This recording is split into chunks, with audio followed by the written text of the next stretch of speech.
Before I tell you how everything unraveled, you need to know this. There's nothing more painful than giving everything you have and still being told it's not enough. Sometimes the deepest wounds come from the people you raised, the people who once held your hand as children and now barely look you in the eye. I was just trying to help, and I lost everything in the process. Stick with me to the end, and you'll see why walking away was the best thing I ever did. Don't forget to subscribe to the channel and comment where you're watching from. It was early March in Ohio, still cold enough to see your breath in the morning, but not cold enough to stay inside all day. I remember that because I was in the garden, deadheading the last of the frostbitten mums, when the phone rang. It was Brian. His voice was soft, almost too careful. "Hey, Mom, how are you doing?" I hadn't heard from him in over 3 weeks. Not unusual. Since his marriage to Tiffany, our calls had become less frequent, shorter, polite, but distant. I told him I was fine, that I had been keeping busy with the yard and sorting through some of Harold's old things. That was a lie. I hadn't touched Harold's closet since the funeral. Just the smell of his old jackets would bring me to my knees. But Brian didn't need to know that. "You've been alone for a while now," he said. I don't like the idea of you rattling around that big old house by yourself." I laughed a little, nervously. "I've managed. It's quiet, but it's home." Then came the pause, that hesitation in his tone, the kind that tells you what comes next has already been rehearsed. "I was talking with Tiffany and, well, we think maybe you should come live with us for a while." My heart skipped. "Live with you?" "Yeah, I mean, it'd be good for the kids. They miss you. And we've got that spare room, you know? You wouldn't be in the way." I didn't answer right away. Something about it felt off, not bad, just unexpected. The last time I visited, Tiffany barely spoke 2 sentences to me. She was always busy, always somewhere else, always glued to her phone. And Brian, he looked tired even back then, thinner than usual, eyes sunken like he hadn't slept in days. But the idea of being closer to my grandchildren stirred something in me. Maybe I was being silly. Maybe I had let my loneliness speak louder than my judgment. "I'll think about it," I told him. I sat with the thought for a full week. I walked through my empty house, past the family photos gathering dust, the old armchair Harold used to nap in, the teacups I hadn't used in months. I thought about the nights where I made dinner for one and left the TV on just to hear another voice in the room. And then I made the decision. I packed a suitcase. Not everything, just enough for a long stay. I left my house the way I found it. Quiet, a little sad, but still standing. I drove down to Brian's place, 2 towns over, with a heavy heart and cautious hope. When I pulled up, no one came out to greet me. Tiffany opened the door after I knocked twice. She didn't smile. "You're early," she said, stepping aside. The house smelled like takeout and diapers. Toys scattered the floor. The TV was blaring some cartoon I didn't recognize. Brian came down the stairs with the baby on his hip and hugged me quickly. Too quickly. The boys barely looked up. He pointed to the guest room. "We cleared it out for you. It's not perfect, but it's something." I stepped inside. It wasn't cleared out. There were boxes everywhere, a broken lamp in the corner, and an air mattress instead of a bed. No closet space, no place for my things. I smiled anyway. "It'll do," I said softly. I spent the first night lying on that air mattress, staring at the ceiling, listening to the sounds of a house I didn't belong to. I told myself this was temporary, that I was needed, that this was what family did for each other. But I couldn't shake the feeling that I had walked into something that had nothing to do with me being alone, and everything to do with them needing something from me. I didn't know it yet, but I had just stepped into a slow, quiet kind of betrayal, the kind that doesn't break you all at once. It chips away, day by day, until there's nothing left to give. The days that followed were filled with small silences and subtle dismissals. I tried to be helpful, offered to cook, to clean, to watch the boys while Tiffany scrolled endlessly on her phone or disappeared upstairs for hours. But nothing I did seemed to land right. Tiffany barely looked at me, and when she did, her expression hovered somewhere between forced politeness and quiet irritation. Brian was always busy, either working late, pacing the kitchen on tense phone calls, or retreating into the garage with a beer in hand. I asked him once if everything was okay, and he gave me a half smile that didn't reach his eyes. "We're just stretched thin, Mom. You know how it is. 2 kids, bills, work. It's a lot." I nodded. I did know how it was. I raised him through tougher years than this, with far less. But I didn't say that. I just kept smiling, kept offering to help in whatever way I could. One morning, Tiffany stopped me in the hallway. "Hey, do you mind not using the washer during the day? The electric bill's been really high." I blinked. Of course, I didn't realize. I only did one load. "It's fine," she cut in, walking away before I could finish. Another time, she sighed audibly when I left the bathroom light on for too long. Then it was the heating, then the water. Every gesture I made, folding the kids' clothes, sweeping the floor, even buying groceries, seemed to be met with quiet judgment. And then came the bills. Brian brought it up like it was casual, over dinner, with the boys half asleep at the table. "I know it's a little awkward," he said, avoiding my eyes, "but things are tight right now. If you could maybe help with the hypotheca, just until we get caught up, I'd really appreciate it." I looked at him, stunned. "Of course," I said, almost automatically. "Just tell me what you need." I dipped into my savings that same week, transferred enough to cover half the monthly payment, thinking it would be a one-time thing. But the next month, he asked again, and the next. It became expected, not requested. I didn't protest. I wanted to help. I told myself that's what mothers do. But deep down, I began to feel like a line had been crossed, not by the request itself, but by the coldness with which it was received. I began to see things I hadn't noticed before.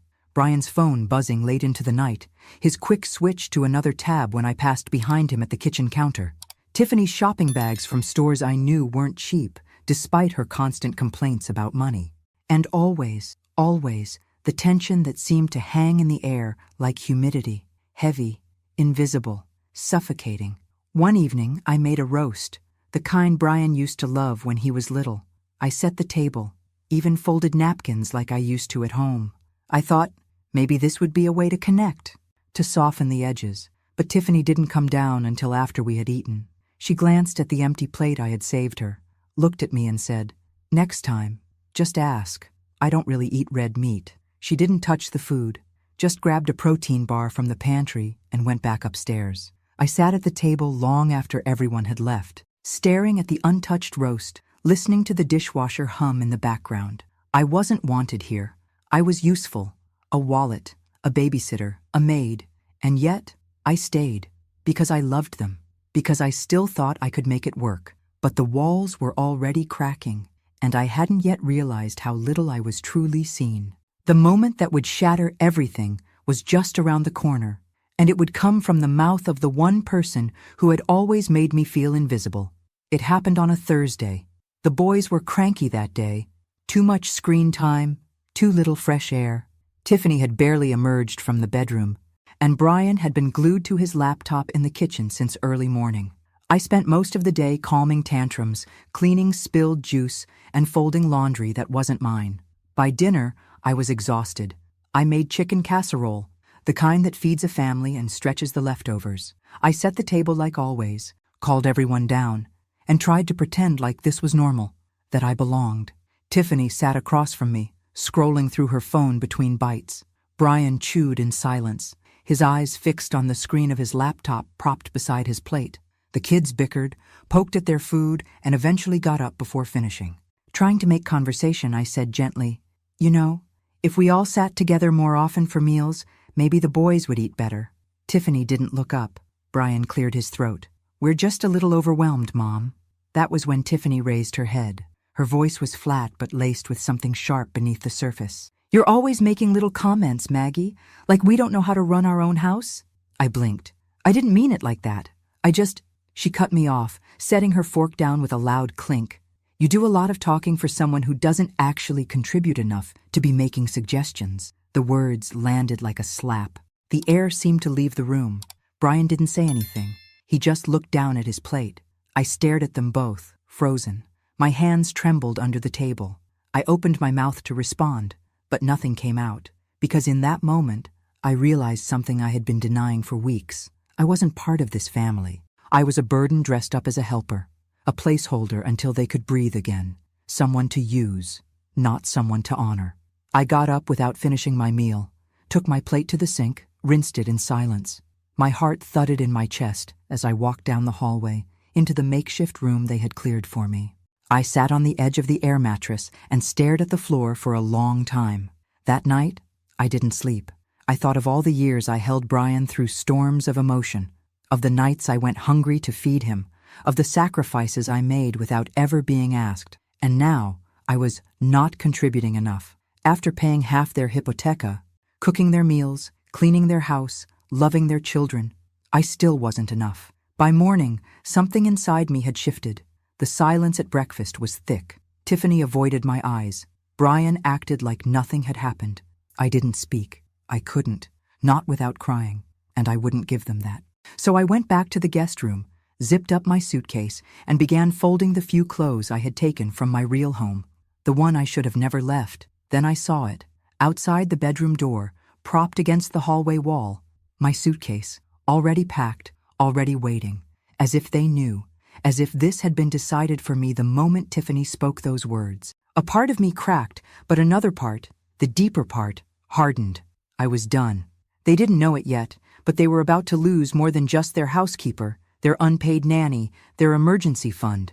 They were about to lose the one person who would have done anything to protect them, and I would make sure they felt every inch of that loss. I didn't say goodbye. I wanted to the boys at least, but I couldn't bring myself to wake them. They were innocent in all of this. They didn't choose to treat me like I was disposable, but I knew if I saw their sleepy eyes and little hands reaching for one more hug, I wouldn't be able to leave. So I didn't. I left a note on the kitchen counter. Just one line, written in the neat cursive I learned in Catholic school. Thank you for having me. I carried my suitcase out the front door just after sunrise. No one noticed. No one stopped me. Brian didn't come down the stairs. Tiffany didn't peek from the bedroom.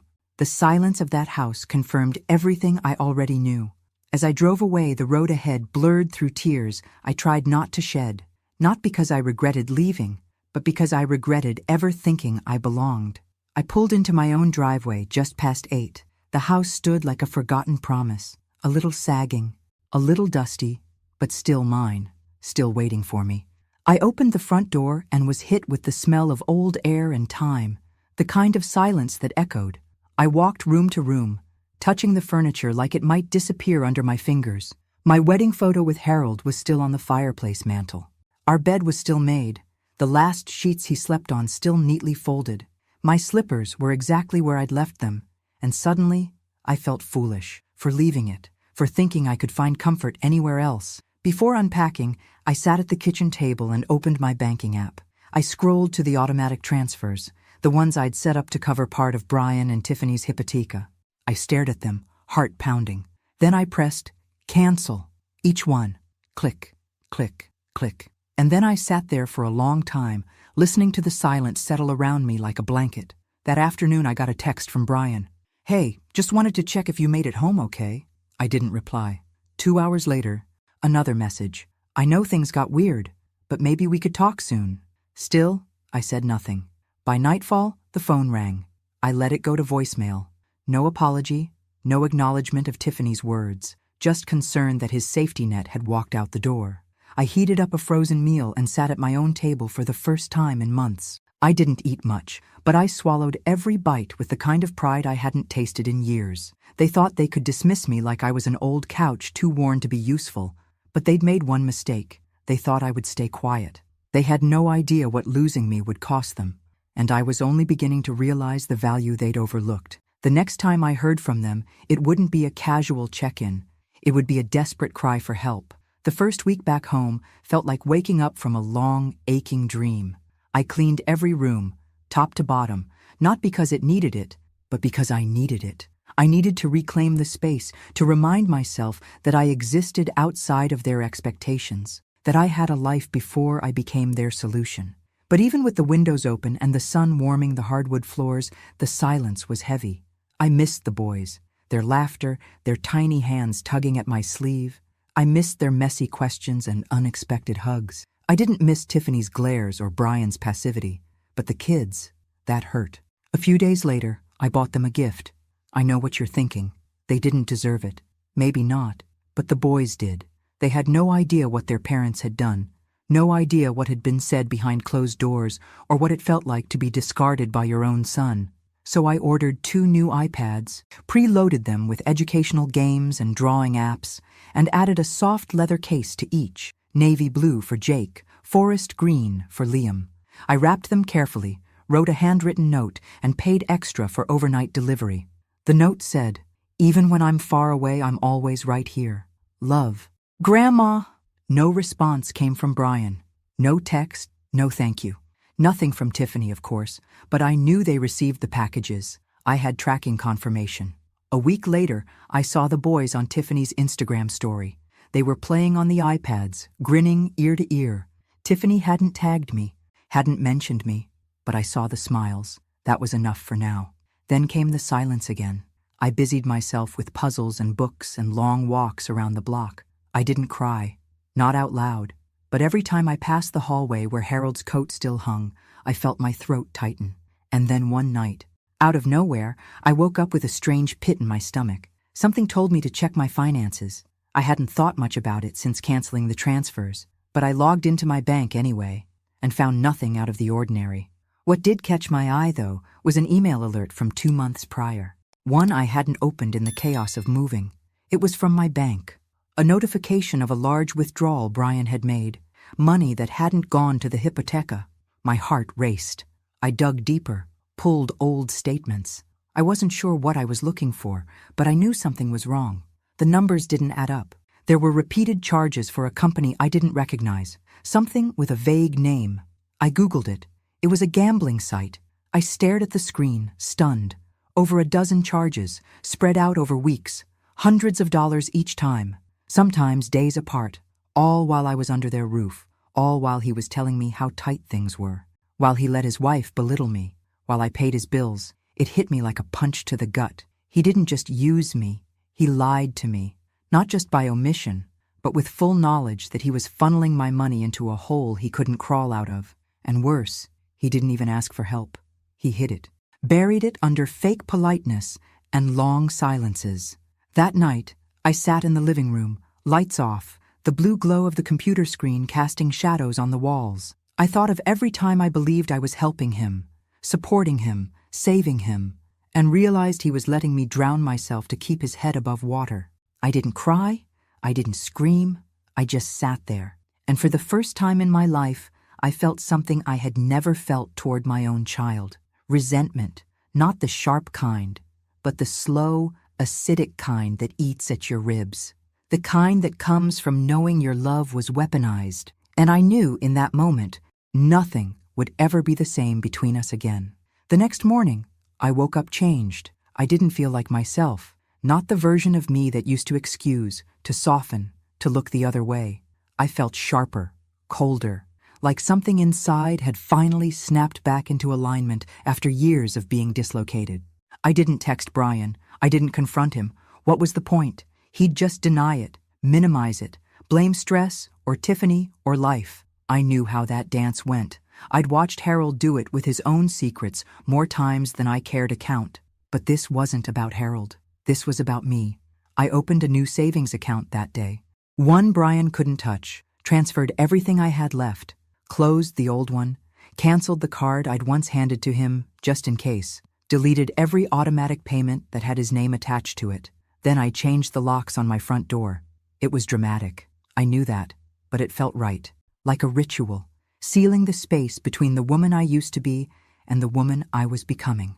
The calls started a week later. First, it was just Brian, casual check-ins, just wanted to say hi.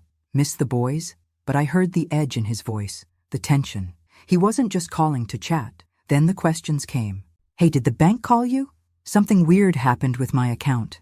I think there's been a mistake with the hypotheca. Did you maybe forget to... I didn't answer. Let every call go to voicemail. The texts started stacking up like unpaid bills. Tiffany says you changed your number? Are you okay? You've been acting strange. Can we just talk? Please. No, we couldn't. I watched from a distance as the cracks in their perfect little house deepened.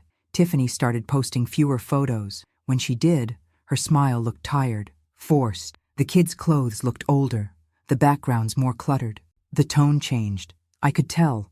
The money was drying up. Then came the real sign, the one that hit me like a vindication I didn't even know I wanted. A letter from the bank, addressed to me by mistake, or maybe on purpose, since I'd once co-signed something I barely understood. Pre-foreclosure notice. I stared at the word delinquent like it was written in fire. That same night, Brian called again. I didn't answer. He texted instead. I know you're upset, but Mom, we need help, just this once. Please. No apology, no acknowledgement of the gambling, the lies, the betrayal, just desperation.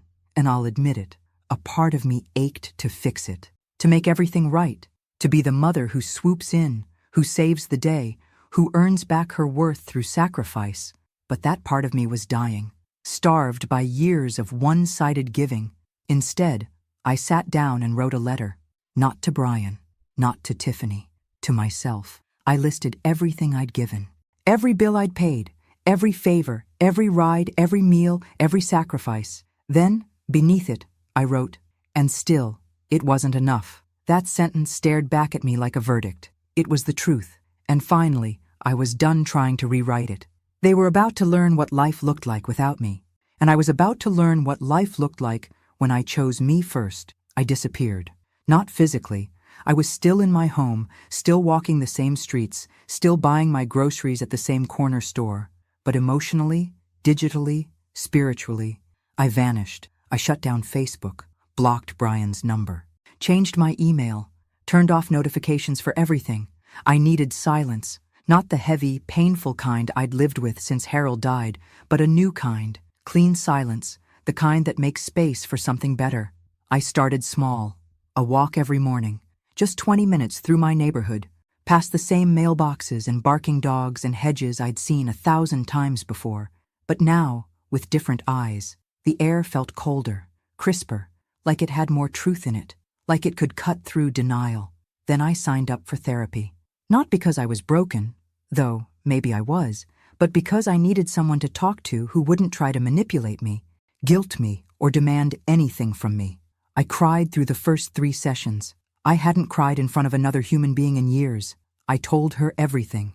About Harold's quiet selfishness, about Brian's distance, about Tiffany's disdain, about the time I overheard Tiffany mocking my clothes to a friend on speakerphone, about the meals they didn't thank me for, about the way Brian used to call me Mama when he needed something, and Ma when he didn't want to talk, about how I'd paid for his childhood, his college, his first car, his wedding suit, and now his hypotheca, unknowingly fueling his addiction while being told I wasn't enough. My therapist didn't say much, but she looked at me, really looked, and somehow, that was everything. I pulled my old sewing machine out of the attic next. I hadn't touched it since before Harold got sick, back when I used to make costumes for school plays, Halloween outfits for Brian, pillows for the church bazaar. I dusted it off, oiled the joints, and started stitching again. At first, it was just mending. Old towels, worn shirts.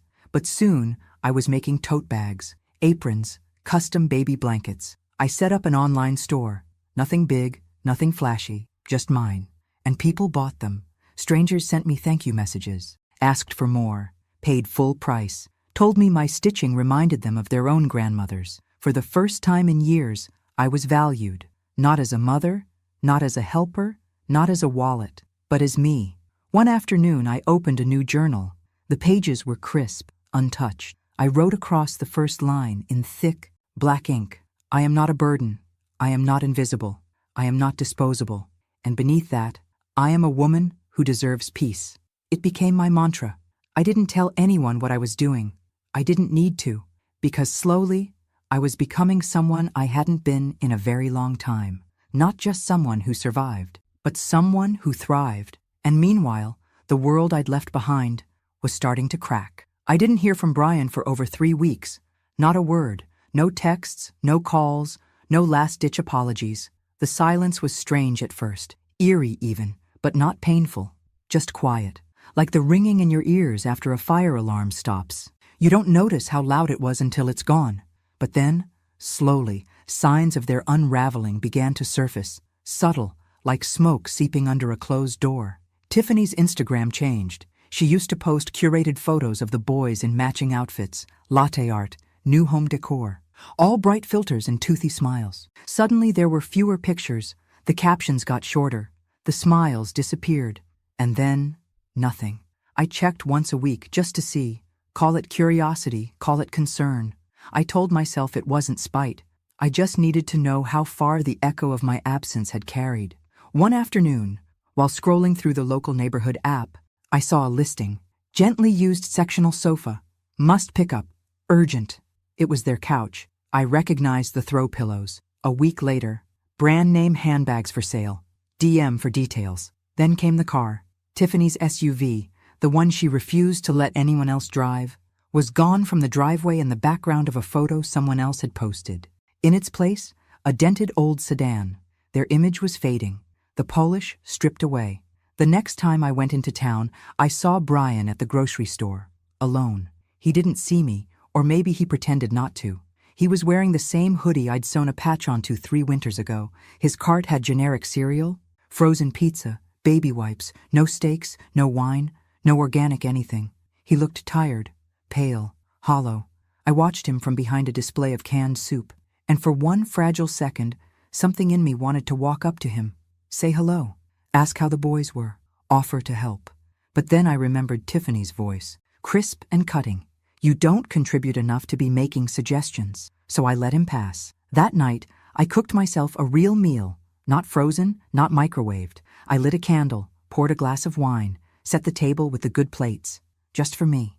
The house was warm, safe, peaceful, and then, on Christmas Eve, a knock at the door. I wasn't expecting anyone. I peeked through the window, no car in the driveway. A delivery box sat on my porch, large, wrapped in brown paper. Inside were 2 smaller packages, one addressed to Grandma, the other to Mimi, the nickname Liam had started calling me when he was still learning to speak. My breath caught.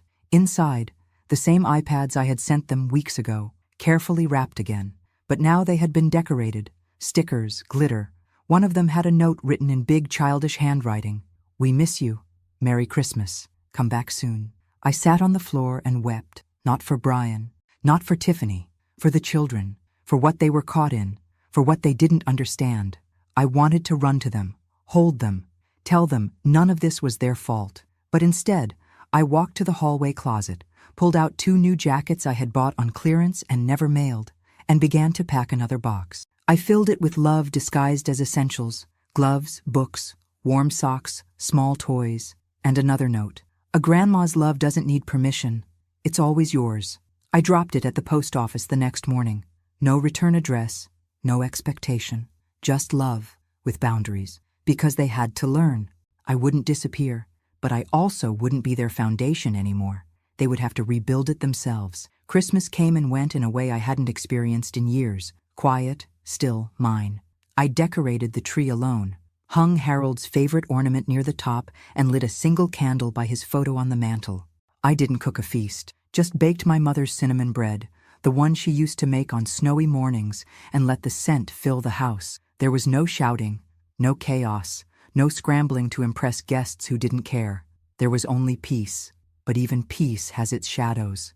I missed the boys, missed the sound of their laughter bouncing off the walls, the way Jake would curl into me on the couch like a cat, the way Liam would try to say words too big for his mouth. I wondered what kind of Christmas they were having.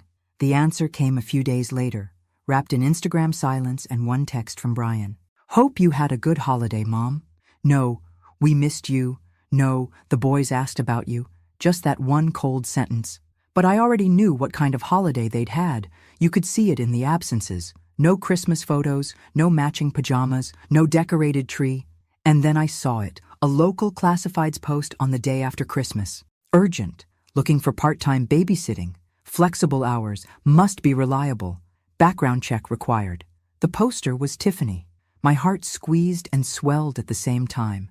They needed help, not a handout, not anymore. They needed support, structure, stability, things I had once provided like clockwork, like breath, without ever being thanked for.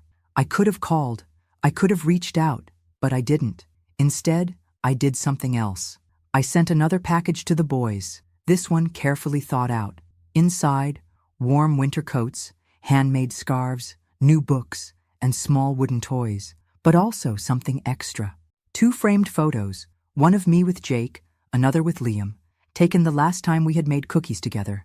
The smiles were real in those, the joy was whole, and then one final envelope, addressed to Brian and Tiffany. Inside, a card.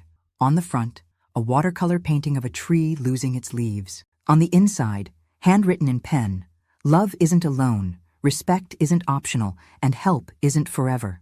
No signature, no threats, just the truth. Days passed, then a week. Then, one afternoon, my doorbell rang.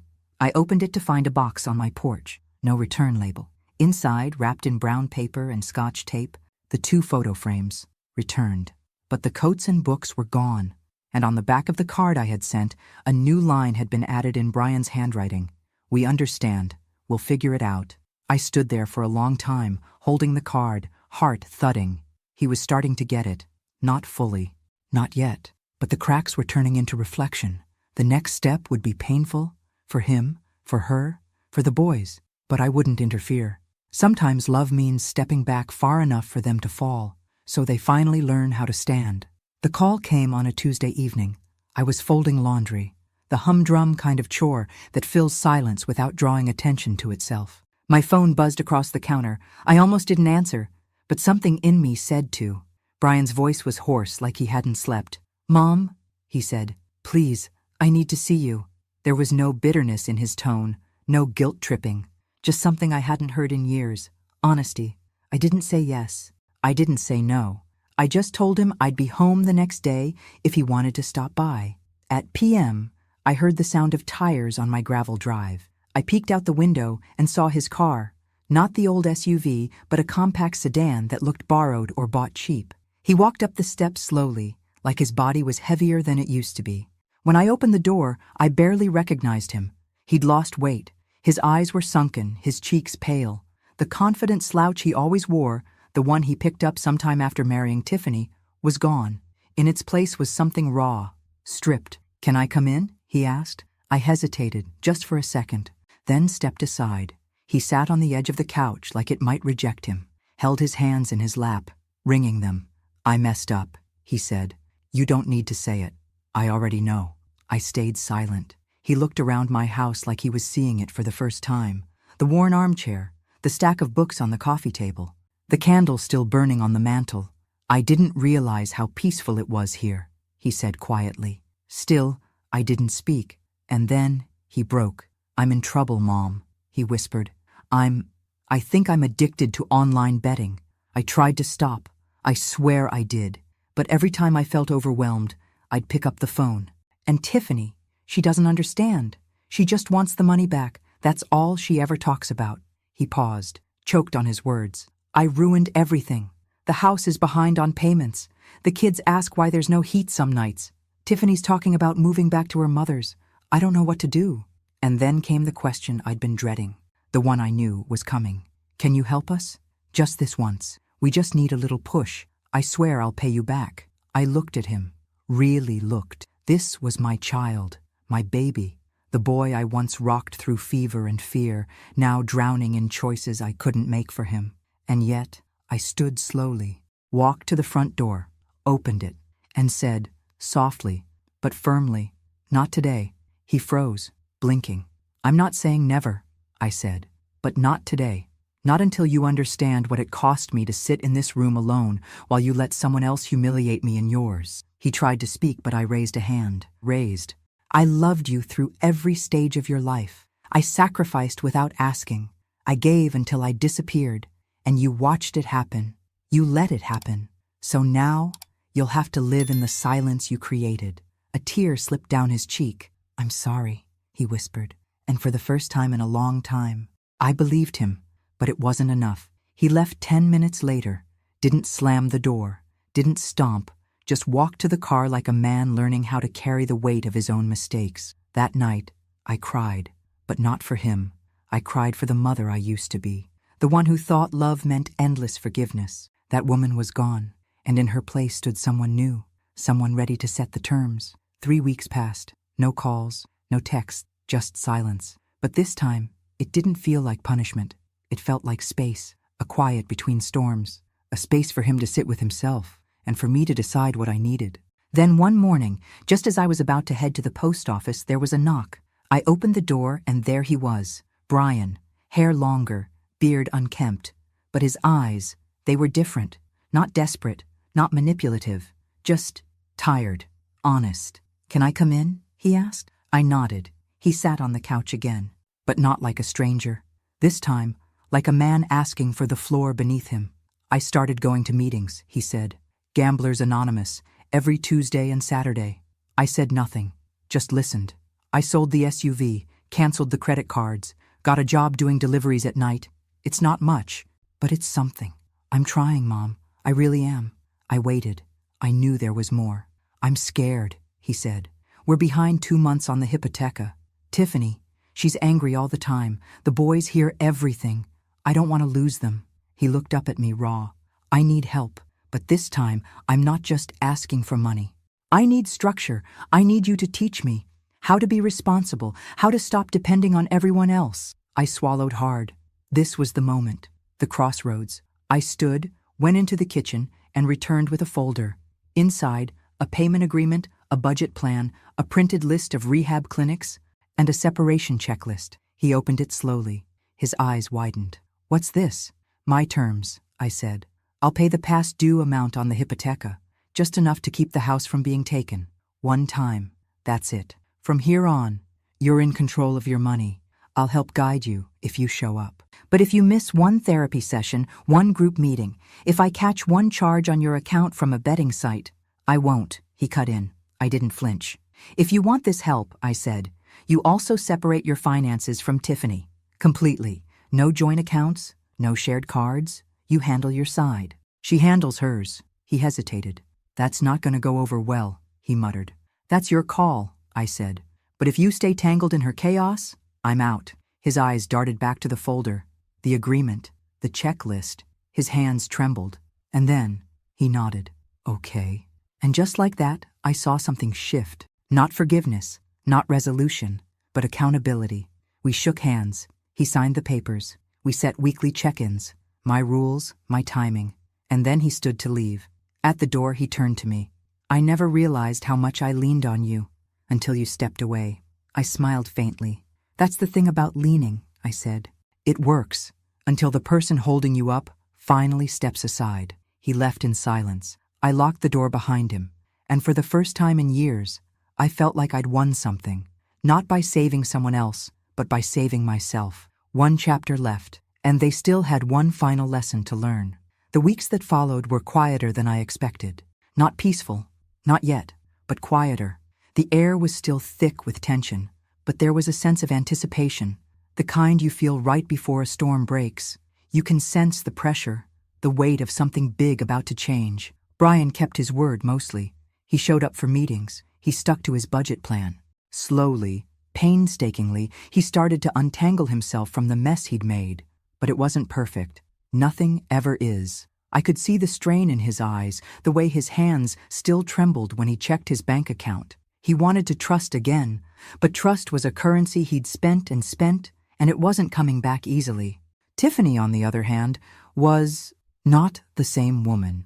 She still posted her perfect pictures on social media, but the cracks were there. I could see it in her eyes when she came to drop off the boys. The tension between them was palpable. Every little thing set her off. The way he folded the laundry wrong, the way he left his shoes in the hallway. She would snap at him, then retreat to her phone like she could block him out. But the most telling moment came when Brian finally told her about his decision to separate their finances. He didn't do it in a dramatic way like you see in movies. No shouting, no fights, just a quiet, tired conversation at the kitchen table.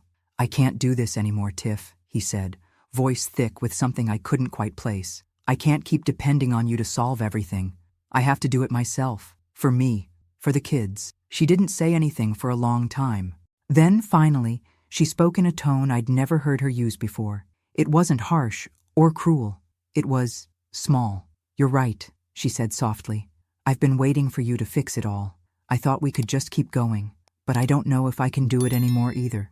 They didn't get a divorce then. But there was something in the way he looked at her, not with resentment, but with acceptance. He had done what I had asked. He had made the choice to stand on his own feet, and it was hard, but it was happening, slowly. And I didn't offer my help. I didn't offer a shoulder. I didn't step in. I let them figure it out. A week later, I received a call from Brian. It was late. Around p.m., I'd just finished a project for my little side business and was cleaning up the kitchen when my phone rang. It wasn't the text I had expected. It wasn't a desperate request. It was just him. "Mom, I've been thinking, I want to move out." I paused, setting the dish down in the sink. "Are you sure?" "Yeah," he said, his voice steady. "It's time. I can't keep living under this roof like I'm just a guest. I need my own place. I need to be able to take care of my kids the right way. It's going to be hard, but I can do it. I want to do it." I took a deep breath. "You're right," I said, my voice tight but calm. "You can do it. I know you can." I didn't tell him what I was thinking, that this was the moment. This was the first real step toward the future I had been waiting for. Not for me, not for them, but for him, his future, his stability. We ended the call with a promise, not to each other, but to ourselves. He was going to make it. A few days later, I saw him again. He was standing by his car outside a small duplex. He looked different, not just physically, though he'd gained weight and had cleaned up a little, but something else had changed. There was a quiet strength in him. He had done what I never thought he could. He didn't ask for help this time. Instead, he held out the keys to his new place, not in a boastful way, not like a man who had won, but like a man who had earned it. "Mom," he said, his voice steady and clear, "I did it. I paid for this place with my own money, and I'll pay the bills. I'll be a father, a husband, and a son. I'll do it my way. No more excuses." I nodded. "I'm proud of you," I said, my voice breaking, though I wasn't sure why. "I wouldn't have done it without you," he admitted, his voice thick with gratitude. "But you didn't just give me the money. You gave me the space to find myself again." And that was enough. I hugged him tightly. The warmth of it didn't come from pity or regret. It came from a place of understanding. We had both fought this battle for so long, side by side, but never really together. Now, we were both standing on our own 2 feet, and I realized in that moment that I didn't need to save him anymore. He had saved himself. I watched him drive away, the car disappearing down the street, and I felt something I hadn't felt in years. Freedom. Not just for me, but for him, for all of us. And for the first time in years, I felt truly at peace. Thanks for listening. Don't forget to subscribe and feel free to share your story in the comments. Your voice matters.